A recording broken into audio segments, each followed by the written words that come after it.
You're not going to believe this. I was literally in the middle of folding baby clothes, folding little tiny onesies with ducks on him, when my fiancée dropped the biggest bombshell of my life. She was 8 months pregnant with our twins, and she just looked at me with this rehearsed, fake serious expression and said, "Derek, the babies, they're not yours. I've been seeing someone else, and I'm choosing their real father." And I swear to God, the first thing I thought wasn't, "Oh my God, my life is over." It was, "Oh my God, I have to not laugh right now." I had the paternity test results tucked away in my desk drawer for 6 weeks already. I knew she was cheating, and I knew the babies weren't mine. I was just waiting for her to make her move. But here's the kicker. The plot twist she didn't see coming. She was wrong about who the father was, too. I'm telling you, this is one of those stories that sounds like it was written for a movie, but it's real. And it all started with my buddy Jerome in the hospital, a very inconveniently synced iPad, and a dude named Garrett who had a man bun and a serious obsession with healing crystals. The whole thing was a ticking time bomb, and I was holding the match. My name's Derek, by the way. I'm 29, and I thought I had it all figured out. Melody and I had been together for almost 3 years. We were engaged, we were buying baby stuff, we were planning our future, or at least I thought we were. She was stunning, blonde, fit, the kind of girl who makes you feel like you won the lottery. She was a yoga instructor, and I was a project manager. It was a good life, a comfortable life. I was about to be a dad of twins, no less. I was ready. I was excited. I had a nursery with 2 cribs set up, a diaper station, tiny shoes that I couldn't stop looking at. I was honestly looking forward to it. I didn't care that the pregnancy had been a little messy. She'd been a lot more distant, a little snippy. But I just chalked it up to hormones and stress. It's twins, you know? It's a big deal. She was emotional, a little hard to read sometimes, but I figured that was normal. She was the one. My future. The mother of my children. I was so sure of it that 6 months ago, I almost put her name on the deed to my house. Thank God for lazy paperwork, right? I had the meeting with a lawyer and everything, but it got postponed, and I never got around to rescheduling. That little bit of procrastination, it literally saved my life. I mean, it saved my house. It saved my financial future. It saved me from a nightmare I couldn't even have imagined. The first crack, the first little whisper that something was wrong, came from my buddy Jerome. He's a technician at the hospital where Melody had her 20-week ultrasound. We were grabbing a beer after work one day, and he just kind of let it slip. He said, "Hey man, just want to let you know I saw Melody's chart come through today. You guys getting everything sorted out for the babies?" I said, "Yeah, everything was great." And he paused, took a sip of his beer, and said, "Cool, man. Just saw she had a dude named Garrett listed as her emergency contact. Not you." Seemed weird. And just like that, the world shifted.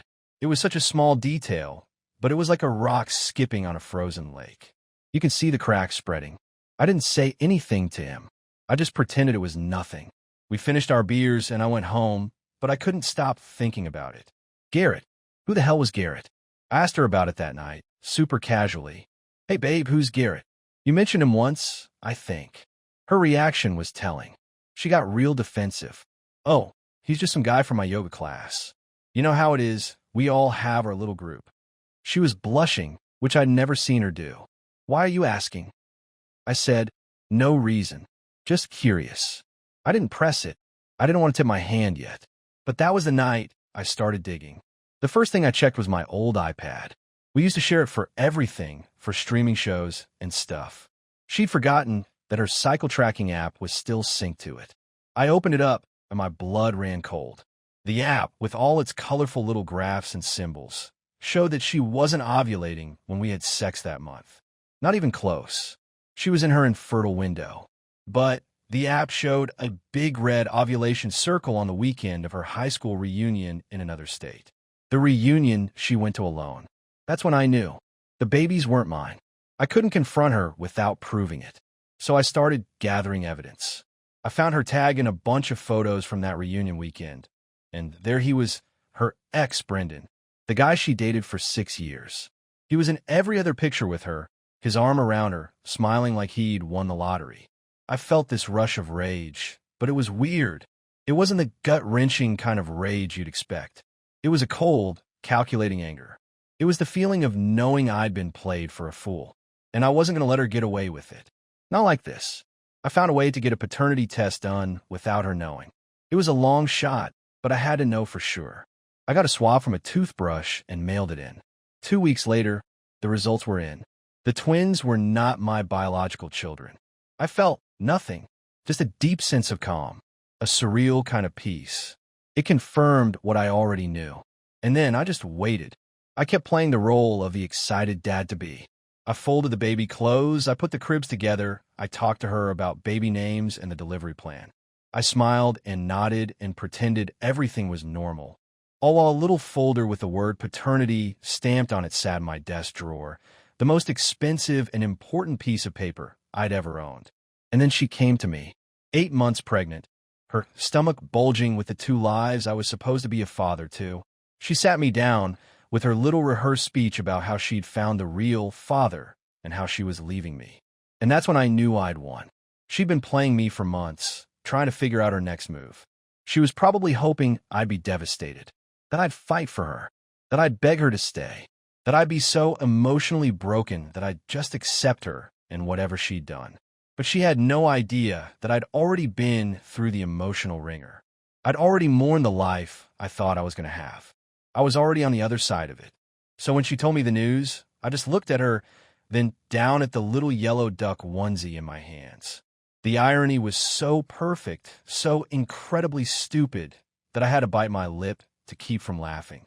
I just let the onesie drop, and with a completely straight face, I said, "Best decision ever." The shock on her face was priceless. It was the first honest emotion I'd seen from her in months. And it was just the beginning. I was ready to see how this whole thing played out. And I had a feeling it was going to be a show. And I'm in it, you know? Best decision ever. I was completely calm. I wasn't screaming. I wasn't crying. I wasn't even raising my voice.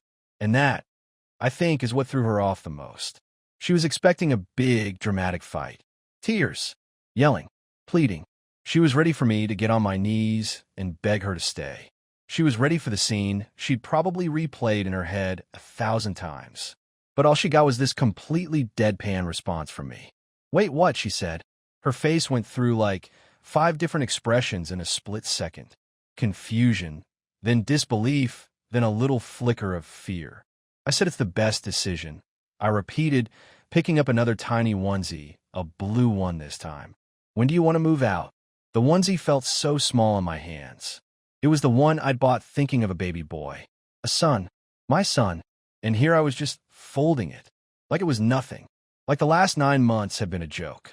"Derek, did you hear me?" she asked, her voice getting a little higher. "The twins aren't yours." "Yeah, I heard," I said. I nodded, just to show her I was listening. "So, who's the lucky guy?" She shifted uncomfortably, and I could practically feel her scrambling to get back on script. "His name is Garrett. From my yoga class. We've been involved for about a year. A year. That meant our entire engagement. All the wedding planning, all the baby planning, all the dinners with her family where they told me I was the perfect son-in-law. It had all been a lie. A beautiful, meticulously constructed lie that was about to come crashing down. "Cool," I said, folding the onesie with a meticulous, almost surgical precision. "Does he know you're telling me today?" "Yes," she said. She was a little too eager now. He's actually waiting outside. He wanted to be here for support." I couldn't help the little smirk that played on my lips. "Support for who?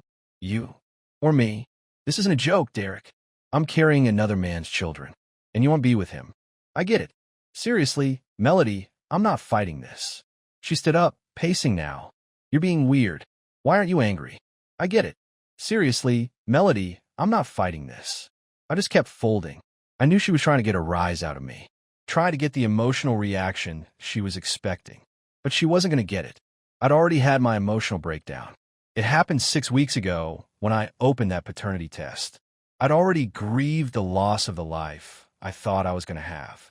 Now, I was just cleaning up the mess. Would it change anything if I was angry? I asked, looking up at her for the first time since she'd sat down. "You made your choice." She started tearing up then. The little, delicate tears she'd perfected for years. The kind of tears that would have made me crumble a month ago. "I expected, I don't know, something. You were so excited about the twins." I I said, and the tone of my voice shifted for a second. It was a little bit colder, a little bit more real.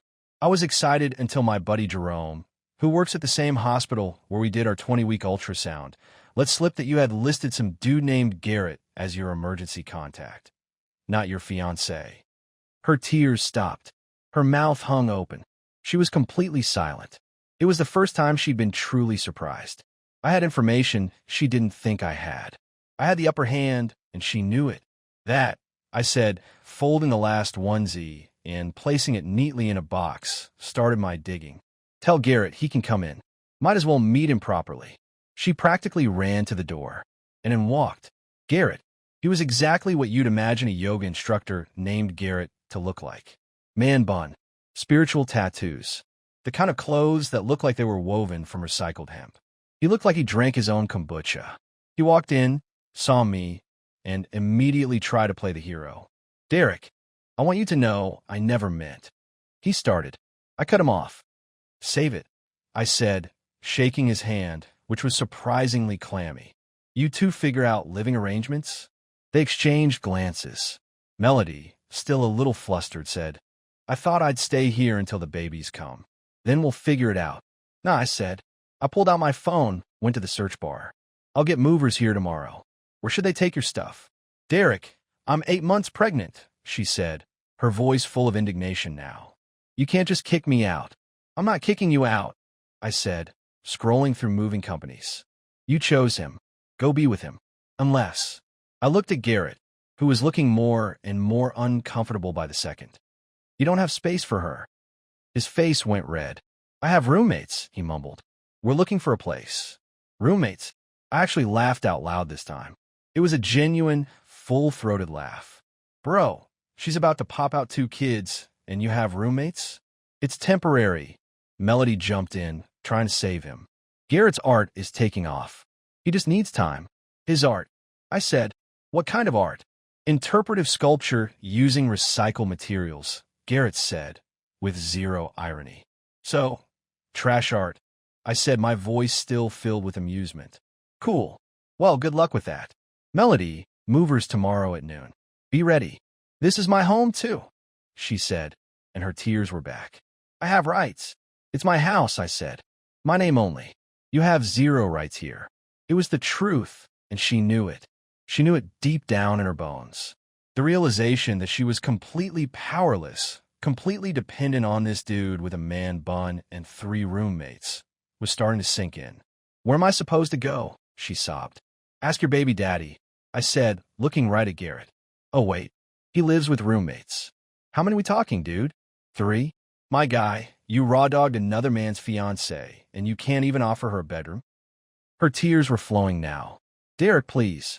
The stress isn't good for the babies. Then leave, I said, pointing at the door. Stress solved. Garrett, to his credit, tried to step up. You're being cruel. Am I? I said. I was finally done with the Mr. Nice Guy act. I'm not the one who spent a year lying. I'm not the one who got pregnant by someone who can't even provide housing. But sure, I'm cruel. The universe brought Melody and me together, Garrett said, his voice taking on this weird, spiritual tone. You can't fight destiny. I'm literally not fighting anything, I said, and a wide, genuine smile spread across my face. Take her, please. I'm begging you. They left an hour later. Melody was crying, Garrett looked constipated, and I felt this incredible wave of relief wash over me. I went and got myself a beer and started packing up her stuff. The nightmare was finally over. Or so I thought. This was only the beginning. The real entertainment started the next day. The flying monkeys, you know? That's what they call them. The friends, the family, the people who come to defend the person who did wrong, because they can't face the truth. My phone started blowing up. First, Melody's mom called. This woman who had given me a world's best son-in-law mug last Christmas, who had cried at our engagement party, was suddenly on the phone, screaming at me. She made a mistake. Derek, she yelled. You don't abandon family over mistakes. She's not my family, Lorraine, I said, my voice dead calm. That's kind of the whole point. But those babies need a father. They have one. Trash sculpture guy. His name's Garrett. She paused, and I could hear her sputtering on the other end of the line. Garrett can't provide for them. You have a real job. Sounds like something Melody should have considered before letting him hit it raw, I said. It was a low blow, I know, but I was so tired of her bullshit. She called me some names I won't repeat and hung up. Then came the friends. The ones who had toasted us at our engagement party. How could you do this to a pregnant woman, Derek? Heartless. She's emotional. She's hormonal. You need to man up. I just posted all their messages on my Instagram story with the caption, "When you find out your friend is a cheater and you still defend them." I lost some mutual friends. I gained my dignity. It was a fair trade. But the real drama, the real, juicy, plot-twisty drama came from Garrett himself. The dude actually showed up at my office. My security guard called me, and I swear to God, this is what he said.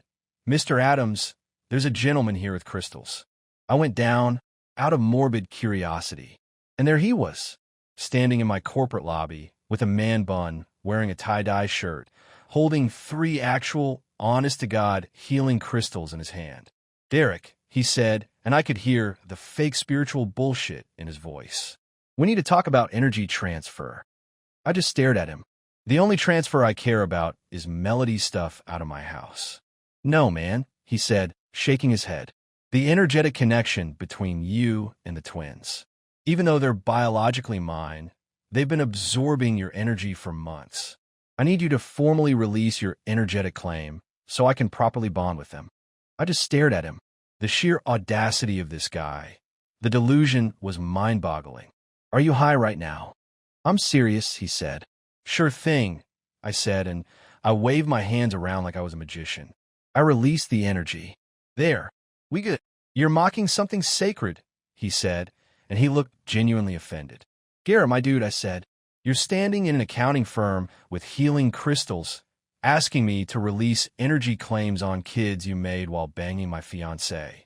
We left reality a while ago." He tried to hand me the crystals. "At least take these. They'll help with your anger." "I'm not angry," I said. "I'm literally the least angry person in this situation." "Then why won't you help Melody?" "Because she chose you," I said. "Remember? The universe brought you together. So let the universe pay her rent." And then I dropped the bomb. I pulled out my phone, and I showed him the paternity test results. Not just my test. I'd been thorough. I'd had a feeling about this guy, so I had gotten a DNA sample from one of his water bottles when he came over for dinner once. Neither of us was the father. His face, it was a study in pure shock. All the spiritual calm, all the new age bullshit just evaporated. He went white as a sheet, and that's when the second wave of flying monkeys started. This time, it was from Melody and her family and her friends. My phone started blowing up with texts from her. "What did you mean about Brendan? Why are you mentioning Brendan? This isn't funny." She'd seen the paternity test results, and she knew I was on her. The web of lies was unraveling, and I was holding the thread. Then she did something I didn't expect. She showed up at my house at 11 p.m., Garrett in tow. They were both frantic. She demanded to know what I knew about Brendan. I opened the door in my boxers. "What do you know?" she screamed. "About what?" "About Brendan. About the reunion." "Oh," I said, and I had to stifle a smile. "I know you had a good time. I saw the photos. You two look cozy." Garrett stepped forward, his voice a low growl. "What photos?" I pulled up her tagged photos on my phone, handed it to him. "These ones. Check out July 15th through 17th. He scrolled through, his face changing colors like a mood ring. Melody tried to grab the phone, but it was too late. Garrett saw the timestamp. 3 a.m. in his hotel room. My guess. But her face confirmed it. "Melody, we need to talk," he said, and his voice was scary calm. They ignored me, arguing on my porch. Finally, Garrett turned to me. "Do you think the twins are Brendan's?" I shrugged. "Does it matter? You two are destined, right? The universe wants you together." "Stop mocking me," he yelled. "Are they Brendan's?" "I don't know, man," I said. "Why don't you ask for a paternity test?" Melody lost it. She lunged at me, 8 months pregnant, and tried to swing. Garrett held her back. He was staring at her, demanding to know the truth. "Melody, is there any chance they're not mine?" Her silence was all the answer he needed. He walked off my porch without another word. She screamed after him, then turned on me, her face a mask of pure hate. You ruined everything. No, I said. That was all you. I just pointed out the timeline. I hate you. Cool, I said. Get off my porch. She waddled away, still crying. I went back to bed and slept like a baby. I had finally, completely, and utterly won. Or so I thought. The plot twist was still to come. And it was going to be a doozy. Garrett called me a few days later. He sounded like a broken man. You were right, he said, his voice completely devoid of that spiritual, enlightened tone. They're not mine. I got a prenatal paternity test. She fought hard, but I told her it was either the test or I was out. She caved. Sorry, bro, I said, and I actually meant it. I wouldn't wish this kind of betrayal on my worst enemy. Are they yours? Nope. Got tested weeks ago. So they're this Brendan guy's? Probably. There was a long pause on the other end of the line.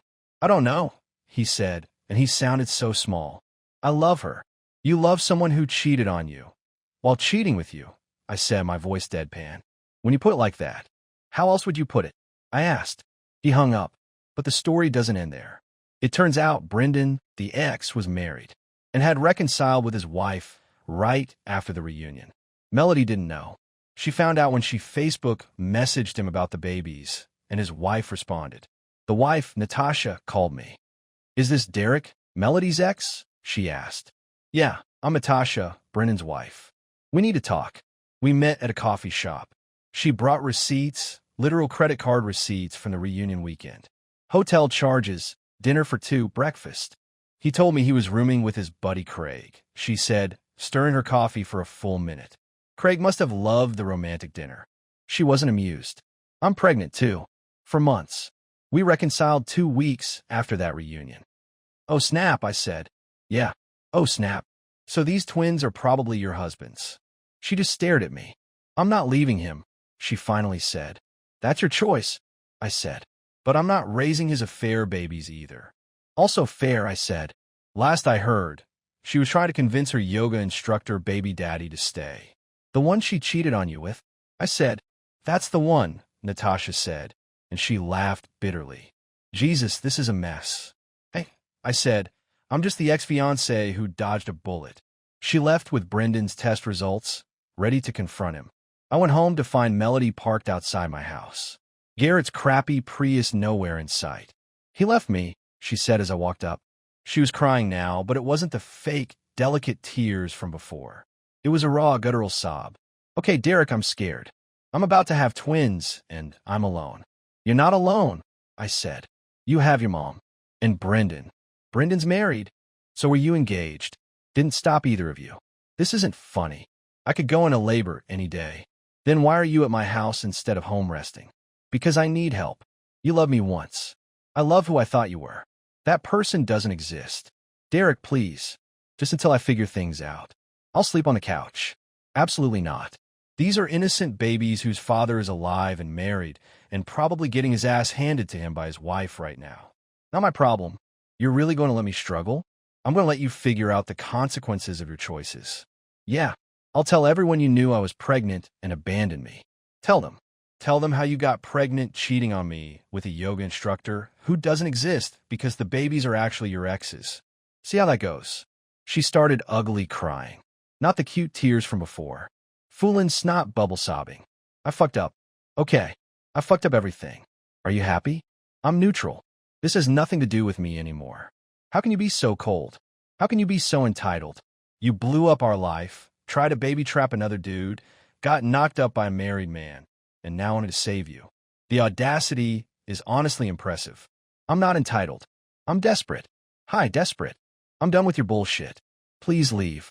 She drove off, but not before her mom called to scream at me some more. I let it go to voicemail. Final update. The twins are here. 2 boys born healthy despite all the drama. Brendan was forced to come clean to Natasha about everything. She didn't leave him, but she made him get a vasectomy and a postnuptial agreement. He's paying child support, but wants nothing to do with the twins. Melody put his name on the birth certificates. Garrett actually tried to make it work for about a week after the twins were born. Even showed up at the hospital. But reality hit when he realized newborn twins don't give a crap about chakras and energy healing. He bounced back to his roommates. Melody is living with her mom, who's basically raising the twins while Melody recovers from the trauma. She's already on dating apps. Her bio says, single mom of 2 looking for a real man who steps up. The delusion is strong. She sent me pictures of the twins with a message. They could have been yours. I replied, they never were mine. That's literally the entire point. She tried one last manipulation. I'll tell them their dad abandoned them before they were born. Tell them the truth. Their mom couldn't keep track of whose dick was whose. See how that goes when they're older. She blocked me after that. Small miracles.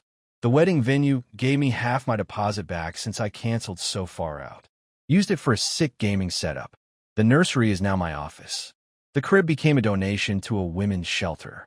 Jerome and I have beers every Friday.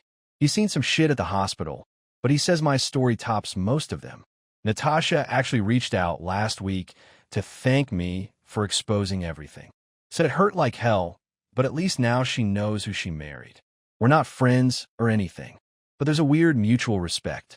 And Melody, last I heard from Lorraine, who still calls sometimes, she's convinced her next boyfriend will adopt the twins, and they'll be one big happy family. She's already introduced 3 different guys to the babies. It's been a month. I'm good, though. Therapy helped process the betrayal, but honestly, that paternity test saved my life. Not because the twins weren't mine. I knew that was likely, but because it forced Melody to show her true colors before I legally tied myself to her, dodged a nuclear missile, not just a bullet. To anyone reading this in a similar situation, trust your gut. When someone shows you who they are, believe them, and never, ever ignore red flags because you're in love. Also, always check if their cycle tracking app is still synced to shared devices. That's literally how this all started. Peace out.